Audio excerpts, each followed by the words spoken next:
Again, I hope you know by now that I'm still going to be drawing a picture. And what's the picture going to be? I'm going to put a base down, put the angle down and the sides down. So I'm going to put the base down for you. I'm going to put base over here. I can put the angle down now. And the angle's about 42 degrees. All right, so I'm going to try to get a 42-degree angle over here.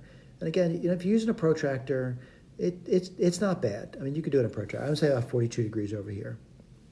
All right, let me get my eraser out, and I'm going to start to that eraser's way too big. Let me get a smaller eraser. And it pays to have some kind of visual of what we're asking you to do. So I'm going to say this is angle B. Sorry about that. And what's B going to be? 41.8 degrees. All right. So what else do I know? I know A, it appears to be pretty long side, 16.4 meters. So I'm going to say this bottom is the 16.4. All right. I'll put this down for you. So let me see if I can do that. I'm going to try to measure it. I can't count 16 though. So I'm going to count, I don't know, about 8 and a quarter. 1, 2, 3, 4, 5, 6, 7, 8. Maybe over here somewhere about. All right, let me get my eraser out. And I'm going to tell you this guy over here is 16.4 meters now. Again, this is just a rough picture. And this is going to be side A. And side C is 11.4. Well, I'm looking at it, and 11.4 is certainly smaller than 16. So I'm going to say, I don't know, about, let's see, about 5. 1, 2, 3, 4, 5. I'm going to say somewhere about here. All right? So I get my eraser out. And again, this is a very crude, rough picture. I want to label it for you, though. And this is C, is 11.4 meters. I'm going to put this side in over here. This is an important step, by the way. I'm going to try to connect it up, make my triangle. Okay? I think I got everything I need. I'm going to continue to label the diagram now. And I'm going to tell you that this over here is angle C. I don't know what it is. And this is going to be angle A. All right? What's the side over here? Side B. I think I got everything labeled. For me to solve it, though, there's things I got to come up with. I got to get A. I've got to get C. I don't know what they are, by the way. And I got to get side B. So they said, what did they say? They said, use the law of cosines. Right? Use the law of cosines to do that. So that's the first thing I want to do, is just write that down. So I'm going to write it down for you. So B squared would be equal to A squared plus C squared minus 2AC cosine of angle B. So I think I can write this down. And I'll put on what I mean by it. If this is an exam, you write this down. B squared is equal to A squared. Well, that's 16.4 squared plus C squared. That's 11.4 squared minus 2 times 16.4 times 11.4 times the cosine of 41.8 degrees. No, I'm not expecting anyone to compute that in the exams, but I do want to write down B now. B will equal the root. What's the measure on that going to be? Meters.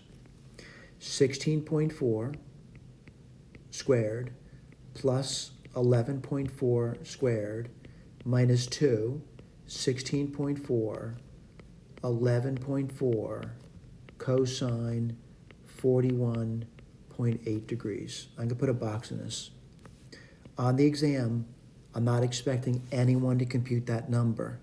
But once B's in a box, that's what B is. All right? So once I do that, I got 2 more things to figure out.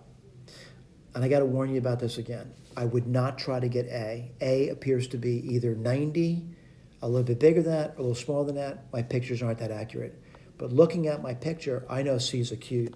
So I'm going to use the law of cosines to do that. How would I write that down? Well, I'm going to use law of sines to do it. I'm sorry about that. Let's write it down. So what do you get? Sine of 41.8 degrees over B. Do I know what B is? I do. It's in a box. It's known to me. I don't want to write that out again, by the way. It's written down once. That's what B is, by the way. Equals, let's take a look. You said C, right? Sine, what's C going to be? I don't know. I know it's acute, though. Look at my picture. Over 11.4. And yes, it's in meters. All right. Can I get the angle C from that? I think so. And I'll write it down for you. So it's going to be 11.4 sine 41.8 degrees over B is equal to the sine of C. All right. I don't know what uppercase C is. I do know what B is, though. It's in the box. So right now, I think I'm ready to write down what C is. And C, I'll put this in a box too, is equal to the arc